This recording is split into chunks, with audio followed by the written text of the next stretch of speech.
technically, both Tyson Fury and Cain Velasquez belong on this list. But I'm only talking wrestlers today. Real, actual, professional wrestlers who deserve their current spot. That's gonna get ironic pretty quickly, but I digress. You saw the title, let's start talking that money. I'm D Wicked from Watch WWE, and here's 10 reasons why I have depression. Number 10, Braun Strowman. While 2019 wasn't exactly the greatest year for Braun Strowman, he was still successful and popular enough to nab the number 10 spot on the list. No thanks in small part to ending the fiscal year by winning the Universal Championship. Braun comes in at just under the $2 million mark, missing it by $100,000, and to be honest, a little surprising. Keep in mind, a year ago, Braun's big feud for WrestleMania was against Saturday Night Live. Colin Jost and Michael Shea versus Braun Strowman. I want to die. The rest of that gap didn't have much either. Forgettable tag team and intercontinental title reigns aren't worth millions of dollars. Neither is a feud with Bobby Lashley. Neither is losing to Seth Rollins. Neither is fighting Tyson Fury at Saudi Arabia. Wait. Oh, I think I get why he's making the list now. Right here is proof that you can achieve anything if you put your mind to it. Number 9, Stephanie McMahon.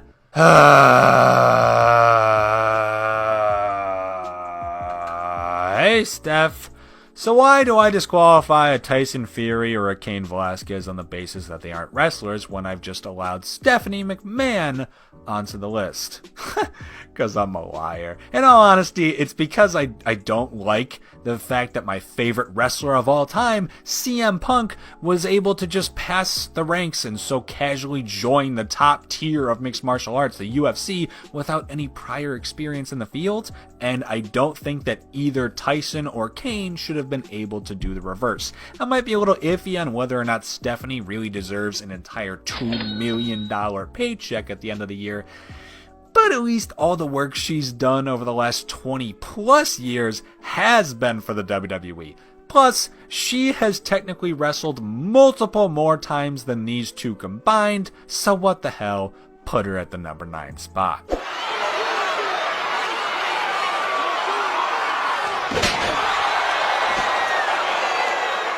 Number 8, Shane McMahon. Okay, well, normally this would upset me a bit more than it is right now, but throughout the last 365, Shane McMahon was undeniably a professional wrestler, according to Shane McMahon. Yeah, he's pretty much in the same boat as Cain and Tyson in many ways. I'll give him a lot more leeway since not only has he been working for the WWE for many accumulative years, but he's also probably WWE's all-time greatest stuntman and has no problem killing himself annually just for Vince to drink some holy water and revive his son or some spooky Papa Shango.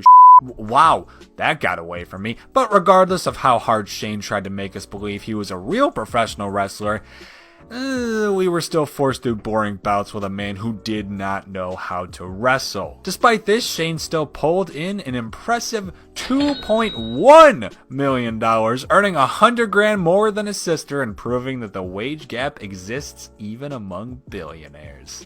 Here comes the money! Here we go.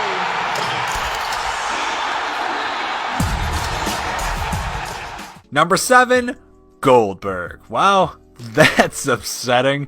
Not only did Bill Goldberg step into Saudi Arabia and commit one of the most heinous crimes ever seen in a WWE ring, he got paid enough money in that alone to make it onto this list. No, I'm serious. Of the 3 million bills pulling away this year, a staggering 2 million, 2/3 of it, all came from about 3 minutes of action having about 17 pairs of quotation marks around it. I don't blame Goldberg. You would be impressively stupid to say no to that kind of offer, but still, what a shame that was. Thank God we still ended up with a Firefly Funhouse and Bray jumping right back into that title picture.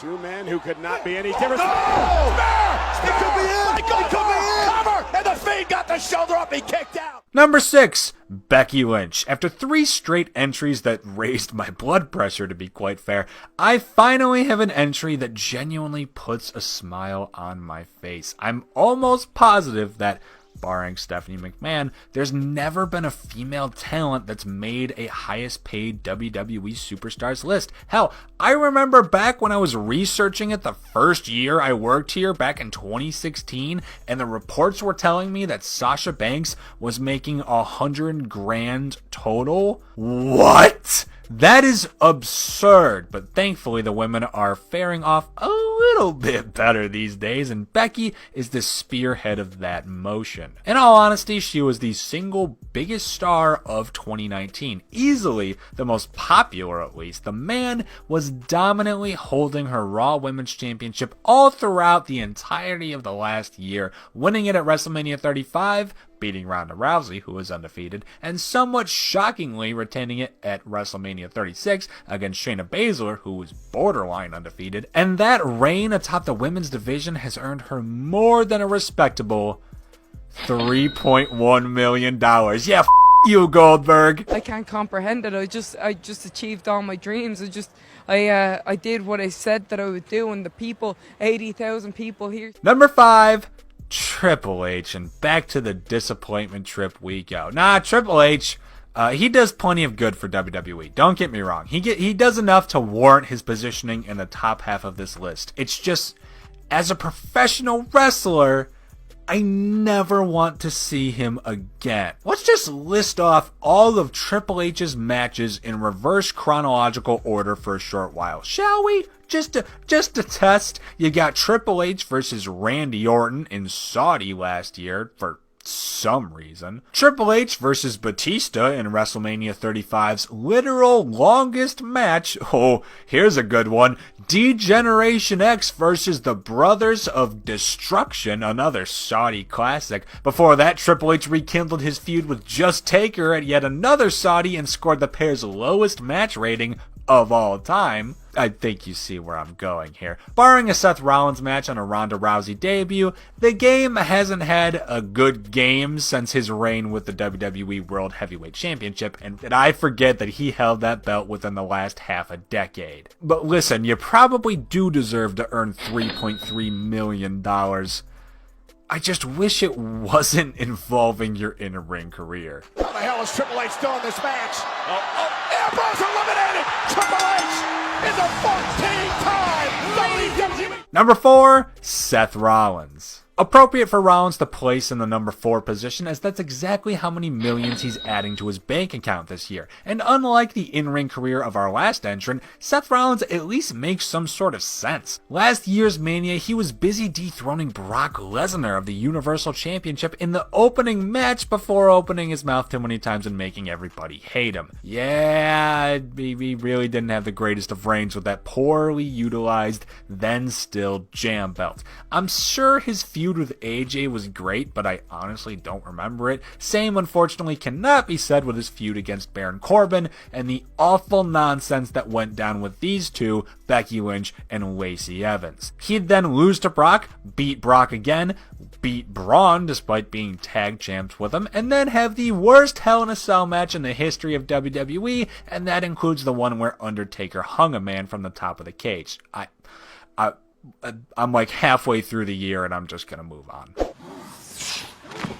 And now no! It's where the stop. Number 3, Randy Orton. Randall Keith is proof incarnate that you can earn ridiculous amounts of money from having been a huge star many years ago. There's no denying the incredible evolution and undeniable legacy of Randy Orton, but like, what has he done over the last year? There's probably some of you who genuinely couldn't answer that question, because the majority of what he did was pretty forgettable. Here's the highlights. After losing to AJ Styles last WrestleMania, Orton didn't really show up again until July when he feuded with Kofi Kingston over the WWE title, which should be notable as their feud a decade prior was one of the highlights of the year, but this continued rivalry lasted until September and is only really memorable for one moment, Kofi yelling stupid at an unconscious Viper. Barring that, a short feud with Ricochet and joining Team Flair for a Saudi, the man did nothing until kickstarting the Edge feud, and he got $4.1 million for it. Whoa! McIntyre looking. Whoa! What?